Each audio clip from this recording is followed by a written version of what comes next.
Hello दोस्तों। तो अभी एक बहुत ही इमरजेंसी काम पड़ गया। इमरजेंसी मतलब कहीं जाना पड़ गया, तो उसके लिए मैं रेडी हुई हूँ। और जाना कहाँ है? हॉस्पिटल जाना है। वैसे तो हर इंसान हॉस्पिटल से भागता है, दूर भागता है। मतलब भगवान से हम विनती करते हैं कि ऐसी जगहों से हमें दूर ही रखे। लेकिन कभी कभी क्या होता है कि किसी रिश्तेदार, किसी करीबी के वहाँ होने से, हॉस्पिटल में एडमिट होने से हमें वहाँ जाना पड़ता है। तो आज कुछ ऐसा ही वाक़या मेरे साथ हुआ। तो इस वजह से मैं भी हॉस्पिटल जा रही हूँ। और कौन वहाँ पर एडमिट है, क्या हुआ है, वो सब आपको आकर बताऊँगी। क्योंकि अभी थोड़ा जल्दबाजी में हूँ, तो मैं सोचा 2 मिनट वीडियो बनाते हैं और फिर निकलते हैं। और हॉस्पिटल जा रही हूँ, गवर्नमेंट हॉस्पिटल। मेरे को खुद को गवर्नमेंट हॉस्पिटल गए हुए इस बार काफ़ी टाइम हो गया। लास्ट बार मेरी जेठानी भर्ती थे। दिवाली के टाइम जेठानी और कुणाल दोनों भर्ती थे। तब दिवाली को हमने देखा था वो मंजर। तो उसके बाद ऐसे भगवान से दुआ की वापस हॉस्पिटल ना पहुंचाए कभी, किसी करीबी के लिए भी ना पहुंचाए। क्योंकि उस टाइम तो क्या क्या हुआ था, जो कंटिन्यू वीडियो देखते हैं उनको पता है। दिवाली के दिन ही हमारे घर में 2-3 लोग एडमिट थे वहाँ हॉस्पिटल में, और दिवाली भी हमने खास मनाई नहीं थी। तो इस बार जो है और रिश्तेदार, दूसरे जो रिश्तेदार है वो एडमिट है। तो वहाँ जाते हैं, फिर आपको दिखाते हैं कि उनको क्या हुआ क्या नहीं हुआ। वीडियो तो शायद ही बना पाऊँगी, वहाँ पर थोड़ा बहुत अगर क्लिप ली तो मैं लूँगी। बाकी ज़्यादा हॉस्पिटल में वीडियो बनाना ना अच्छा लगता है, और आगे वालों को भी अच्छा नहीं लगता है। मतलब थोड़ा सेंसिटिव टॉपिक हो जाता है कि आप किसी को मिलने गए हो, देखने गए हो और वहाँ वीडियो बना रहे हो, तो ज़्यादा क्लिप लेना अच्छा नहीं लगता है। थोड़ी बहुत क्लिप लेंगे जो कि आपको दिखा देंगे। चलो फिर वहाँ जाते हैं और फिर आपको दिखाते हैं। तो लगातार आधे घंटे तक उनको ढूंढने के बाद मैं वापस अपनी स्कूटी के पास आ गई हूँ। मुझे वो वार्ड मिल नहीं रहा है जहाँ पर जले हुए लोग होते हैं ना, उनको एडमिट करते हैं। मम्मी को पूछा, मम्मी बोल रही है नया वार्ड नया वार्ड। अब कौन सा नया वार्ड, मुझे समझ में नहीं आ रहा। अब दोबारा फ़ोन करके पूछूंगी कि मामा से बात करा दे।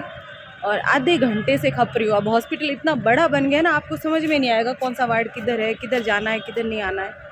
भीड़ तो काफ़ी है, लोग गाड़ियों से जा रहे हैं, आ रहे हैं। लेकिन सुबह के टाइम भीड़ थोड़ी ज़्यादा रहती है। तो अभी पूछती हूँ कहाँ पर है। और मैं सच में ना थक गई हूँ, मतलब ऐसे उधर उधर घूमते घूमते, क्योंकि मिल ही नहीं रहा। हॉस्पिटल में आप ये ना 1-2 वार्ड जैसे मेरे देखे हुए वही मिलते हैं, बाकी आप घूमते रहोगे। अभी इस टाइम हॉस्पिटल में है तो कोई भी नहीं, लेकिन जो इमरजेंसी वार्ड है, या फिर जो अभी जो इमरजेंसी वार्ड वाले या एक्स्ट्रा ड्यूटी वाले हैं ना, वो लोग अभी ड्यूटी कर रहे हैं। बाकी तो ज़्यादा है नहीं। तो अब मैं थक गई हूँ, वापस मेरी स्कूटी यहीं खड़ी है, तो मैं वापस यहीं आ गई हूँ। तो पहले फ़ोन कर लेती हूँ मम्मी को। तो यहाँ लिखा हुआ है निःशुल्क डायलिसिस राजकीय चिकित्सालय बाड़मेर। चलो फिर। तो अभी जो है बात हुई है मम्मी से। मम्मी खुद बाहर आ रही है थक के। वो कह रही है मैं खुद बाहर आ रही हूँ लेने के लिए तुझे। देखते हैं कहाँ आती है। तो हॉस्पिटल में यहाँ मेरी मम्मी मुझे लेने आ गई थी, बाहर की साइड आई थी। फिर मैं इनके साथ जा रही हूँ, मम्मी के साथ।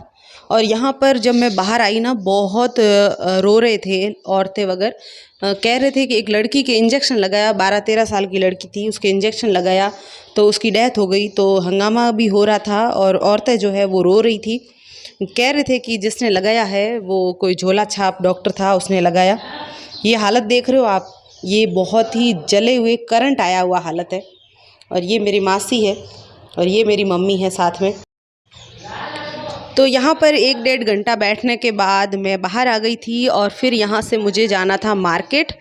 मार्केट में काम ये था कि मेरे को लानी थी बॉटल, लानी थी। ये हॉस्पिटल बाहर से है, जो नया वाला हॉस्पिटल है ना वो है ये बाहर से। और दूसरा ये है कि यहाँ पर काफ़ी जो है वो जो भीड़ थी ना, वो यहाँ पर हो रही थी। बाहर जब मैं निकली तब भी भीड़ थी और पुलिस भी घूम रही थी, बोल रहे थे गिरफ्तारी करनी है। और फिर मैं आई हूँ नेशनल हैंडलूम के अंदर। तो यहाँ से मुझे लेनी थी पानी की बोतलें लेनी थी। आजकल गर्मी आ गई है तो पानी की बोतल थी नहीं मेरे पास, और जब काम चल रहा था ना तो पानी की बोतल उधर उधर हो गई थी। एक ये पैकेट था, ये 4 बोतल 90 रुपये की थी। और यहाँ पर और भी बहुत सारे पैकेट है। जो ये न्यासा वाली, शायद उसको न्यासा ही बोलते हैं, न्यासा कंपनी की जो बॉटल थी ना वो मेरे को ठीक लगी, 175 में मिल रही थी 6 बॉटल। तो फिर मैं सोचा बहुत ज़्यादा बॉटल होगी, छोड़ो अभी दूसरी। फिर मैंने 4 बॉटल ले ली थी। और ये आते वक्त लेके आई थी आइसक्रीम, ये एक चॉकलेट वाला मेरे लिए और ये दूसरा वाला सिमरन के लिए और सिम्मू के पापा के लिए आइसक्रीम लेके आई, दूसरी जो उनको पसंद है वो। और ये सामान लेके आई थी नेशनल हैंडलूम से, काफ़ी देर लगी थी मेरे को। और ये बॉटल एक 25 रुपये की थी तो मेरे को ठीक लगी। मैंने कहा चलो अभी ये ले जाते हैं, बाद में और देखेंगे अगर ज़रूरत होगी। तो इस तरह से मैं 4 बॉटल लेके आई थी, 2 ग्रीन और 2 रेड कलर। तो ये जो ब्रश है नहाने वाला बाथरूम साफ़ करने के लिए लेके आई थी, छोटा सा ब्रश। ये देखो जब है ना थक हार के घर आओ, आइसक्रीम लाओ ना, आराम से पसर के ये आइसक्रीम खाते हैं, लेकिन ऐसे नहीं पानी भी पिला दे 1 लोटा। ऊपर से गाड़ी में पेट्रोल कभी भी नहीं होता है, जब भी मुझे जाना होता है ना गाड़ी में कभी पेट्रोल नहीं होता, और इसी बात पे रोज लड़ाई होती है, रोज इसी बात पे लड़ाई होती है। फिर भी ये आदमी ऐसे नहीं जाती कैसे हो, पेट्रोल पंप तक चली जाती हूँ। अरे सुइया इमरजेंसी भी इससे भी नीचे होता है, लेकिन ऐसे नहीं। 10-15 किलोमीटर और वो गम्मू को पूछ लेना, बेचारी गम्मू देखती ना मुझे बोलती उरी इतना भी पेट्रोल नहीं है यार, मैं तो इतने में तो गाड़ी चलाती भी नहीं हूँ, मुझे तो डर लगता है। खत्म कैसे होगा, मैं ही डलाती हूँ जब भी जाती हूँ बाजार, खत्म होगा कैसे। अभी भी मुझे इस बात पे गुस्सा आया हुआ है, आज ये आदमी बचने वाला नहीं है मेरा, अनावश्यक। हाँ बिना बात के। आपका सोचो अगर आपका पेट्रोल खत्म हो जाए बीच रास्ते में और आप एक लेडी हो ऐसे गाड़ी खींचते हुए, कितना अजीब लगोगे। जबकि बस इस बात पे कि गाड़ी पेट्रोल डलाना नहीं, डलाए कौन, आलस के मारे। हमारे तो आई तो तुम तो वो भी नहीं आओगे, सही हेल्प करने भी आओगे नहीं, बेचारे दूसरे आते हैं, हमें करना पड़ता है संघर्ष। इसको संघर्ष बिना बेमतलब का संघर्ष कराओ मतलब। चलो फिर लड़ाई वाली बात को यहीं छोड़ते हैं, आगे बढ़ते हैं और आइसक्रीम खा लेते हैं, नहीं तो ये भी पिघल जाएगी। और कपड़ों पे गिर गई थी काफ़ी पिघल के। तो हॉस्पिटल से आने के बाद थोड़ा सा सोई थी, आंख लग गई थी, और फिर उठी हूँ, चाय पी रहे हैं, सिम्मू के पापा भी इधर चाय पी रहे हैं। और जिसको मैं देखने गई थी वो है मेरी मासी का लड़का, यानी कि मेरी मम्मी की जो सगी बहन है छोटी, उनका लड़का था वो मतलब बच्चा है, 11-12 साल का है। 2 उनकी लड़कियां हैं उससे बड़ी, जिसमें एक लड़की शादीशुदा है, 18 साल की होगी कम से कम, वो मुश्किल से 18 साल की होगी, उसकी शादी कर दी। क्योंकि उनके क्या है, मासी के क्या है, हस्बैंड की डेथ हो गई थी जब वो लड़की 16 साल की थी, इतनी कुछ थी।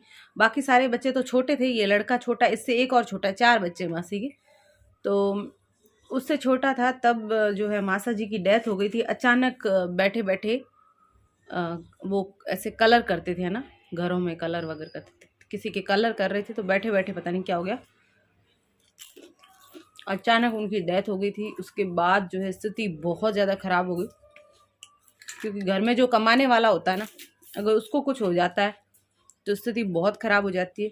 और फिर मासी की भी तबीयत बहुत ज़्यादा ख़राब रहने लगी। उसके बाद उनके ऐसे दांत जुड़ जाते हैं, बेहोश हो जाती है वो, इस तरह से उनकी भी तबीयत ख़राब रहने लगी। तो अब धीरे धीरे पटरी पर आई थी गाड़ी, तो वो मतलब मेंटली भी वीक है, फाइनेंशियली भी वीक है, तो थोड़ी पटरी पर आई थी गाड़ी। अब बच्चे ने ये कांड कर दिया, मतलब बच्चे खेल रहे थे, खंबे के आसपास खेल रहे थे, और अचानक से आ गया करंट, और फिर जो है ना वो बच्चा गिर गया, बेहोश हो गया। मासी कह रही थी कि काफ़ी देर तक वो बेहोश पड़ा रहा। जो साथ में खेलने वाले बच्चे थे ना, वो घर पे भाग गए, मतलब अपने अपने घरों में भाग गए। और शाम का टाइम था, अंधेरा हो गया था, और वो बच्चा अकेला पड़ा रहा इतनी देर, घंटे 2 घंटे तक। फिर वो उठ के खुद घर पे आया, फिर उसने बताया कि मैं करंट से जल गया हूँ। और मासी को पता भी नहीं चला, क्योंकि अंधेरा हो गया था, गांव में अंधेरा होता है तो काम करते रहते बाहर, इतना पता नहीं चलता।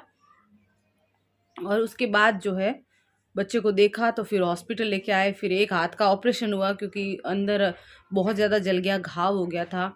बाकी पूरा शरीर भी मतलब जल गया है बहुत बुरी तरह से ऐसे। वो तो शुक्र है भगवान का कि इतना ज़्यादा नहीं जला, कि मतलब हाथ पैर किसी के जलने से काटने पड़ते हैं, किसी के कुछ ऑपरेशन होता है, वो भगवान का शुक्र है वैसा नहीं हुआ। बाकी स्थिति बहुत ख़राब है। तो मासी जो है वो ऑलरेडी उनकी बहुत प्रॉब्लम रहती है, और ऊपर से ये प्रॉब्लम हुई तो और ज़्यादा ख़राब लगा। मम्मी ने भी कुछ फाइनेंशियली हेल्प की, मैंने भी कुछ हेल्प की। और भी कोई संस्थाएं वगैरह हो तो आप उनको बताना, क्योंकि एक तो वो क्या उनके हस्बैंड नहीं है, कमाने वाला कोई नहीं है, बच्चे सब छोटे हैं, वही कमाते हैं, वही बच्चों को खिलाते हैं, वही सब कुछ करते हैं। और उनके देवर वगैरह है वो भी हेल्प करते हैं, लेकिन आपको पता है कि जो खुद कमाते हैं वो बात अलग होती है। तो आप लोग कोई संस्था हो ऐसी एनजीओ अगर हो जिसमें मतलब कुछ नुकसान हो, भरपाई कुछ मिल सके तो बताना, आप लोग भी कांटेक्ट करना। बाकी अभी 3 दिन हो गए हॉस्पिटल में है, और मेरे को 2 दिन से मम्मी कह रही थी कि आजा देखने, लेकिन मैंने सोचा कि ज़्यादा जला हुआ होगा तो क्या पता मैं देख नहीं पाऊँगी, क्योंकि मेरे को बहुत डर लगता है ऐसे इंजेक्शन से, पट्टियों से, घाव से, मैं बहुत डरती हूँ। कहीं इंजेक्शन लग रहा होता है ना जिस रूम में, मैं वहाँ पे भी खड़ी नहीं होती हूँ। वो अलग बात है कि घर में हस्बैंड भी वही काम करते हैं, लेकिन फिर भी मुझे बहुत डर लगता है इन कामों से, तो इसलिए मैं देखने नहीं गई। लेकिन आज फिर थोड़ा हिम्मत करके मैंने सोचा चले जाते हैं, हम नहीं जाएंगे तो कौन जाएगा, तो इस हिसाब से मैंने सोचा चले जाते हैं, मिल के आते हैं मासी से। और दूसरा ये है कि बच्चों के अगर पेरेंट्स भी होते हैं ना तो कोई बात नहीं, अब फिर वो भी सोचते हैं कि यार जिन बच्चों के पिता नहीं है, इतना गरीबी में जीवन जी रहे हैं, उनको अगर हम नहीं देखने जाएंगे तो कौन जाएंगे, इसलिए देखने गई थी। तो बच्चा मतलब मरते मरते बचा है, ये हालत है। शुक्र है भगवान का कि उन्होंने उनकी ज़िंदगी को बचा लिया। चाय पी रही थी, ठंडी हो गई, लेकिन मैंने सोचा बात आपको बता देती हूँ पूरी कि हॉस्पिटल क्यों गई थी, क्या हुआ था। तो मम्मी की सिस्टर है, मम्मी की छोटी ही सिस्टर है, ज़्यादा बड़ी नहीं है। मामा जी वगैरह काफ़ी हेल्प करते हैं फाइनेंशियली, लेकिन आपको पता है कि कोई कितनी भी हेल्प कर ले, लेकिन खुद जब तक फाइनेंशियली स्ट्रांग ना हो ना, खुद या उनके हस्बैंड वो सब नहीं होते ना, तब तक किसी की हेल्प करने से कोई फ़र्क नहीं पड़ता है ज़्यादा। और ये हालत है।